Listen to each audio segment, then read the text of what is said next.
¿Conocéis la historia de los Reyes Católicos de España? Yo os la voy a contar. Y dice así. En la historia de España, pocas figuras han brillado tanto como Isabel de Castilla y Fernando de Aragón, unidos no solo por el matrimonio, sino por un proyecto común que cambiaría para siempre el destino de la península y del mundo. Pero antes de ser reyes católicos fueron niños, príncipes en formación, criados en intrigas, esperanzas y un futuro incierto. Isabel nació en 1451 en Madrigal, de las Altas Torres, hija de Juan II de Castilla y de su segunda esposa, Isabel de Portugal. Creció en un ambiente de corte, pero su infancia no estuvo marcada por el lujo, sino por la observación y el aprendizaje. Era una niña inteligente, de carácter fuerte y piadosa, que pronto destacó por su temple y decisión. Tras la muerte de su padre, el trono quedó en manos de su hermanastro, Enrique IV, y la pequeña Isabel fue apartada a un segundo plano, aunque siempre bajo la sospecha de ser la posible heredera. Fernando nació en el 1452, en el Palacio de Sada, en la villa de Sos del Rey Católico, actual provincia de Zaragoza, España. Hijo de Juan II de Aragón y de Juana Enríquez.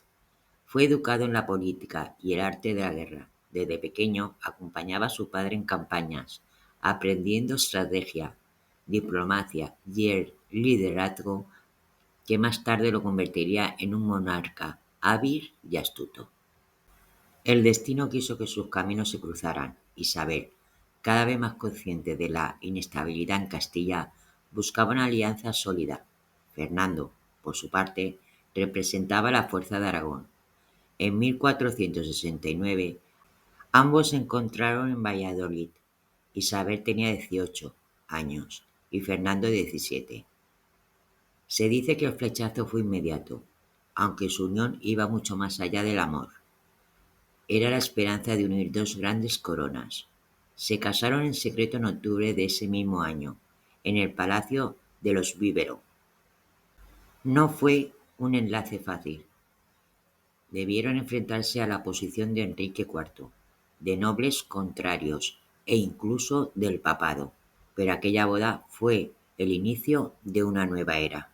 Tras la muerte de Enrique IV, Isabel fue proclamada reina de Castilla en 1474, desatando la guerra de sucesión castellana. Fernando luchó a su lado y juntos salieron victoriosos, consolidando el poder de la joven reina. En 1479, Fernando heredó la corona de Aragón tras la muerte de su padre. Así, sin fundirse jurídicamente, Castilla y Aragón quedaron unidas bajo el mismo matrimonio, la base de la futura España, e hicieron la transición de la Edad Media a la Edad Moderna. Los reyes católicos no solo gobernaron, transformaron, reorganizaron la administración, reforzaron la justicia con la Santa Hermandad, impulsaron el comercio y unificaron territorios bajo la misma dirección política. Su política matrimonial convirtió a sus hijos en piezas claves para Europa, entrelazándolos con Portugal, Inglaterra, Borgoña y el Sacro Imperio. Además, apoyaron a Cristóbal Colón en su atrevida expedición hacia el oeste, que culminaría con el descubrimiento de un nuevo mundo en 1492. Isabel y Fernando también buscaron una unidad religiosa. En 1478 establecieron el Tribunal de la Inquisición, con el objetivo de velar por la ortodoxia católica. Fue una decisión polémica, pero que marcó profundamente el espíritu de su reinado. En 1492 decretaron la expulsión de los judíos y más tarde pusieron en marcha medidas contra los musulmanes, todo dentro de su ideal de una monarquía cristiana y unificada. Y ese mismo año se decretó la expulsión de los judíos que no se convirtieran al cristianismo, y a partir de ese momento se obligó a los musulmanes a convertirse, los cuales pasaron a llamarse moriscos. El Papa Alejandro VI les concedió el título de Reyes Católicos en reconocimiento a su defensa y expansión de la fe católica. Pero la cosa no quedó ahí. Uno de los mayores logros de los reyes católicos fue la culminación de la Reconquista. Tras 10 años de campañas, en 1492 cayó Granada, el último bastión musulmán en la península. El joven Boabdil, último sultán nazarí, entregó las llaves de la ciudad a Isabel y Fernando en un momento histórico. Se cuenta que, al abandonar Granada, Boabdil lloró, mirando por última vez su reino desde el puerto del suspiro del moro, mientras su madre le reprochaba: «Llora como una mujer lo que no supiste defender como un hombre». Con la caída de Granada, la península ibérica quedaba bajo el poder cristiano. Os hago un pequeño inciso. Si queréis conocer la historia de Boabdil, os invito a que veáis un vídeo que hay subido aquí en el canal, contando la vida del último sultán nazarí. Isabel y Fernando pasaron a la historia como los reyes católicos, no solo por su fe, sino por su visión política. Su reinado sentó las bases de la España moderna y abrió las puertas a un imperio que se extendía por medio mundo. Dos jóvenes que comenzaron como príncipes inciertos se convirtieron en los monarcas que cambiaron la historia de España y del mundo. Pero la historia no acaba aquí, porque bajo el reinado de Isabel y Fernando, un navegante genovés llamado Cristóbal Colón se presentó ante ellos con un sueño imposible: alcanzar las Indias navegando hacia Poniente. En la segunda parte de este relato descubriremos cómo los reyes católicos apostaron por su viaje, cambiando no solo la historia de España, sino la de toda la humanidad. En la segunda mitad del siglo XV, cuando Castilla y Aragón se unían bajo los reyes católicos, el Mediterráneo hervía de rutas comerciales. En Génova nació un niño destinado a cambiar el rumbo de la historia: Cristóbal Colón. Su vida fue un viaje constante, marcado por la fe, la perseverancia y un sueño que parecía imposible: llegar a las Indias navegando hacia el oeste. Cristóbal nació sobre el 1451 en una familia humilde. Su padre, Domenico Colombo, era tejedor. Su madre, Susana Fontanarossa, cuidaba de la casa y de los hijos. Desde niño, Colón mostró fascinación por el mar.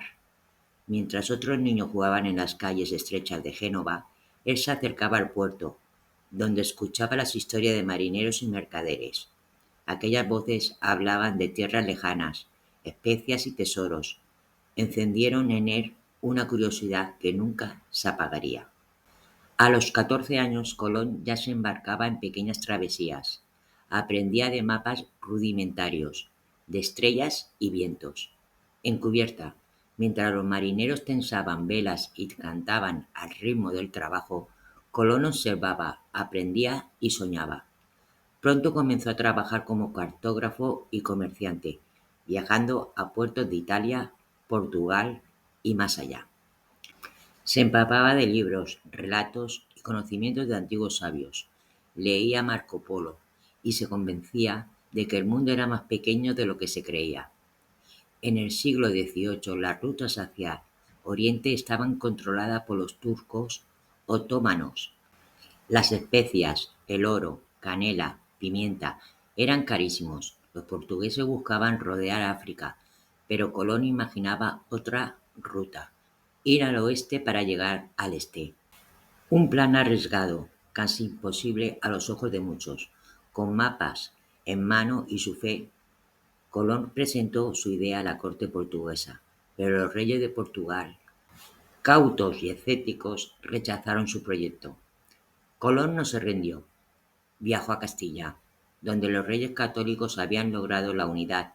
Estaban a punto de culminar la Reconquista. Ante Isabel y Fernando puso su sueño: navegar hacia Poniente, cruzar mares desconocidos y alcanzar las ricas tierras de Asia. La corte lo escuchó con dudas. Algunos lo llamaban loco, otros visionario, pero Isabel, reina de gran fe y determinación, decidió apostar por él. Tras años de espera En 1492, cuando Granada cayó en manos cristianas y Boabdil entregó las llaves de la ciudad, el destino de Colón también se abrió. El puerto de Palos se convirtió en el inicio de la aventura. 3 carabelas, la Niña, la Pinta y la Santa María. Marineros cargaban provisiones, agua, vino, galletas, aceite. Frailes bendecían la expedición y hombres rezaban al cielo, temerosos de lo desconocido. Era el comienzo de una empresa que cambiaría el mundo. Durante semanas, el mar infinito parecía no tener fin. El miedo crecía. Algunos marineros pensaban en rebelarse. Pero Colón, firme, recordaba a todos que la fe debía sostenerlos. De día el sol ardía sin compasión. De noche las estrellas eran su mapa. La madrugada del 12 de octubre de 1492, Rodrigo de Triana gritó desde la calavera La Pinta: ¡Tierra a la vista! La tripulación estalló en júbilo. Colón lloraba de emoción. Habían encontrado lo imposible. Al amanecer, Colón descendió a la playa, con la bandera de Castilla en sus manos. Se arrodilló, dio gracias a Dios y proclamó aquellas tierras en nombre de los Reyes Católicos. Los marineros lo acompañaban, mientras a lo lejos los pueblos indígenas observaban con curiosidad y recelo. Colón y sus hombres ofrecieron regalos. Los indígenas, a cambio, entregaron frutas exóticas, plumas y hospitalidad. Un primer contacto lleno de sorpresa, incomprensión y futuro incierto. Cristóbal Colón no sabía entonces que había cambiado para siempre el rumbo de la historia. No había llegado a las Indias, como creía, sino a un continente desconocido para Europa. Su hazaña abrió un puente entre dos mundos, con consecuencias inmensas, gloriosas y también dolorosas. Y así termina la primera parte de la historia de Cristóbal Colón, porque la aventura de Colón no se detuvo en aquel desembarco. En la segunda parte contaremos cómo fueron sus otros viajes, sus triunfos, sus sombras y el destino final del almirante del mar del océano. Bueno, querida comunidad guayabera, ¿qué os ha parecido esta historia? Impresionante, ¿eh? Chula, chula, chula. Historia basada en hechos reales. Aquí no hay mitología, no hay nada. ¿Qué os digo? Que os como vuestra carita a todos los que sois. Que os alobio. Que muchas gracias por compartir, por suscribiros, por los likes, por los comentarios. Muchas gracias a todos. Como siempre digo, colorín colorado, esta historia se ha acabado y espero que os haya gustado. Os recuerdo que los viernes y los domingos subo vídeo y los miércoles y los sábados subo short. Así para que estéis atentos a las cositas que se vienen cositas ricas. ¿Qué más os digo? Que como siempre digo, que muchas gracias a todos por verme y que estéis atentos, que vienen cosas ricas. Adiós, besito y adiós.